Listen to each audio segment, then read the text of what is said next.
Welcome back to the Rich Nonprofit. This is Straight Talk for mission-driven leaders. This is the last episode of 2025. Wow, I can't believe how quickly the year went by. Do you feel that also?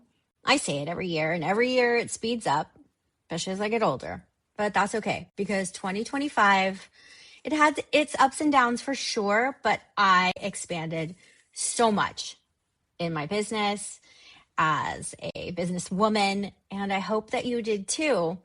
And I hope that you are ready to continue it in 2026. And I want to talk about what happens with ambition once you have hit your goals. Because the ambition doesn't go away, even when you cross 7 figures. It doesn't disappear when you build a big team, scale your business, or check all the boxes that you thought would make you feel complete. It just changes direction. And I see this with successful women. I see it in myself.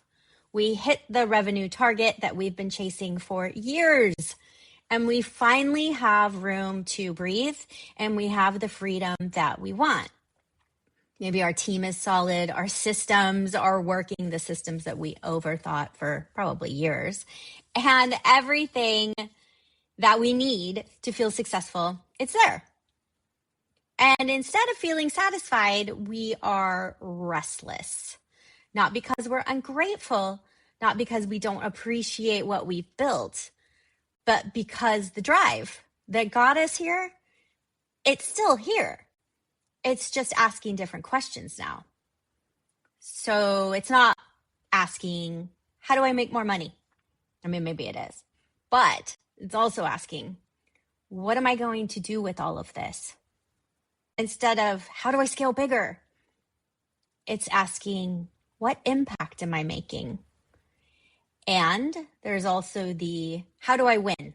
Because when we're starting a business and we're trying so hard to grow, we want to win. We want to show everyone, look, I did it. But now it's shifting to, what do I want to be remembered for? And this is purpose-driven ambition. And it's not less than business ambition, but it's deeper. I had a client tell me recently that she felt guilty for wanting more after hitting her financial goals. She said, I know I should just be happy with what I have. It's what my family tells me. So why am I not satisfied? And I said, it's because ambition doesn't die when you hit that success that you are after. It evolves. We're not just going to go sit on the couch now and say, okay, I did it. Now I'm just going to go watch Netflix. No, we keep evolving, and so does our ambition. So that same drive that built her business is now pushing her toward legacy. The same intensity that made her obsess over revenue and systems and getting a team and getting help is now making her obsess about the impact that she wants to keep creating. And that same need to solve problems is now focused on problems that other people have and that money alone can't solve. And to me, that is not a problem. That is growth, big growth. And most of us were raised to believe that ambition is about achievement. You get the degree, you build the business, you hit the numbers, maybe you win an award. And it's also about proving ourselves, about being the best in our niche, about accumulation, about the big houses, the cars, the fame, the money. But nobody talks about or taught us that ambition can be about contribution, about solving one social issue completely, about leaving something behind that matters beyond our bank accounts. So when successful women start feeling this shift, they really don't know what to do with it. It's very awkward. And they may think that something's wrong with them. They wonder if they're having some kind of midlife crisis. Why can't they just be happy? They feel guilty for wanting more when they already have so much. And I want to tell you, there is nothing wrong with you. You're not being ungrateful. Your ambition is showing you what's next. And purpose-driven ambition looks different than business ambition. It's not about doing more. It's about doing what matters to you specifically. And it's not about being busy. We've already done that. It's about being intentional. And it's not about proving yourself to anyone anymore. It's about building something that you believe so deeply in that you don't care who's watching. And I know you've been there with your business. You had to get there, but this is different. This is now building a nonprofit or a foundation. I had a strategy chat with a woman who runs a successful consulting business. Multiple six figures. She loves her team. She's got a great client base and everything's working on the outside. And she told me that she's thinking about starting a foundation focused on education. And she's been thinking about it for 3 years. But she hasn't done anything about it because she keeps telling herself she needs to focus on growing her business more. And I said, well, then why? Because that's what ambitious business women do. We grow, we scale, we expand. Yeah, well, yes, I'm right there with you. But maybe ambitious women, entrepreneurs, can also build what they're here to build, what their soul is telling them to build, even if it's not about revenue. And then she got quiet and we started talking about obligation, because she has that obligation to keep building her business. And there's nothing wrong with that. Build your business. But what about putting impact into the business plan? Why do we have to operate from obligation? Why can't we shift it to intention? And I see this pattern, not just in the business or nonprofit world. I see it with myself as a mom, as a daughter, as a friend, this obligation. It's a pattern. And we business women, entrepreneurs, when we hit our goals or we accomplish what we want to accomplish as a mom or a daughter or a friend, but great. And then we keep moving the goalposts. Not necessarily because we want to be, but because we think that's what we're supposed to do. And in business, that means launching another offer, because that's what you do when you scale. Add another revenue stream, because that's what you do when you're an ambitious entrepreneur. But what if, when you want to build something new, it is something completely different? What if it's a foundation or a scholarship program or a movement, something that has nothing to do with your next launch and everything to do with what you're feeling deep in your soul? See, we've been trained to see business growth as really the only valid form of ambition. You don't think of parenting as ambitious, although, it's a tough one. But everything else can feel like a distraction or a nice to have or something to do later when you've made it, when you're thinking about business. One quick thing before we keep going. You didn't build your business just to make money. So let's talk about what comes next. The impact, the legacy, the way you want to show up publicly around the cause you care about. On April 29th in downtown San Luis Obispo in California, I'm hosting my Audacious Purpose event. One day in person with other female entrepreneurs to map how to build impact into your business, whether that's launching your nonprofit or foundation, creating a giving strategy, or figuring out what you want to be known for beyond just your revenue. I'm keeping it intimate so that we can do the big vision work. The link is in the show notes. I'm super excited. I hope you'll join us. All right, now back to the show. But what if you've already made it? What if your next level isn't another revenue milestone? What if it is building something that money can't buy? It can help. And we feel obligated a lot to keep scaling our business because we want to be that successful entrepreneur. Of course we do. We feel obligated to keep chasing bigger numbers. We feel obligated to stay focused on profit because purpose almost feels like a luxury that we haven't earned yet. But obligation kills ambition because it turns drive into do I really have to do this?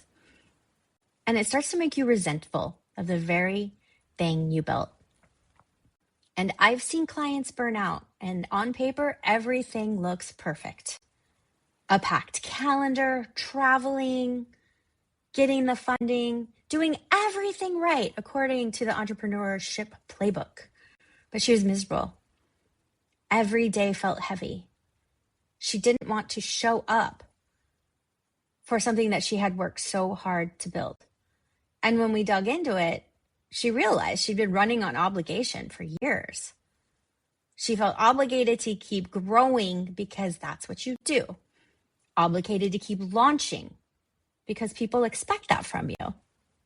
And obligated to stay visible because if she slowed down, she'd lose momentum. Well, none of that was intentional. It was all the shoulds, shoulding all over herself. So we looked at everything and we restructured. We cut her offers, cleared her calendar, and started building the literacy nonprofit that she'd been thinking about since she was like a young girl. She's always loved to read, and she wants to help other children be excited about reading. And that's when her energy came back. Not because the nonprofit was easier than the business, but because it was intentional. Obligation will burn you out so quickly. Intention, though, it fuels you. Obligation will make you resentful. But intention, it makes you excited to get up in the morning. An obligation is about what you should do, whereas intention is about what you're meant to do. Purpose-driven ambition is about leading from intention. It's asking yourself, what do I want to build that has nothing to do with proving myself? I mean, maybe it does a little bit, but because you want to help more people. And what problem do I want to solve? Because I have to. I see it and I have to go after it and help. And what legacy do I want to create that matters to me, regardless of what anyone else thinks? The women who are going to change the nonprofit sector aren't the ones who think purpose is separate from ambition. They are the ones who realize purpose is the next level of ambition. You don't stop being driven. You just start being driven by something bigger. And you don't stop wanting to win.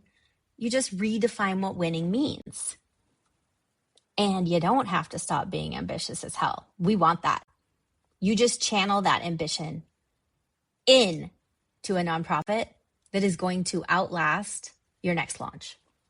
Women who are building nonprofits and foundations alongside their businesses are not less ambitious than they were when they were scaling to 7 figures. They are actually more ambitious because now they're trying to solve actual problems and not just hit revenue goals. They are working to change systems. They are creating movements, not just marketing campaigns. And that takes more ambition because you have to be willing to lead from intention instead of obligation. And that may mean saying no to opportunities that don't serve your purpose, even if they'd make you money. It means building your nonprofit or your foundation that may not scale the way your business did, but it will impact lives in ways that your business never could. And it means being okay with people not understanding at first why the heck you're doing this, because you know why. And it also means being willing to look at your calendar and ask yourself, am I filling this with obligations or intention? And that can be hard to look at sometimes. Are you doing things because you should or because you're meant to? As we head into 2026, let's get honest about what's driving us. Not what should be driving us, not what used to drive you, but what's driving you right now and how you want to move forward. And if it's still revenue, totally fine. Keep building your business. But if you're feeling that restlessness, that pull towards something bigger, that question in the back of your mind about what you're building with all of this success, pay attention to that. It's not a distraction from your ambition. It's your ambition evolving. What would it look like to lead from intention instead of obligation?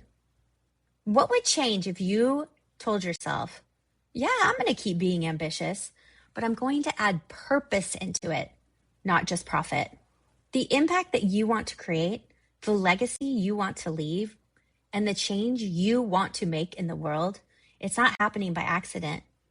It's happening because you're ambitious enough to build it on purpose. That's what I'm taking into 2026. That's what my clients are taking into 2026. And I think that you are ready to do that also.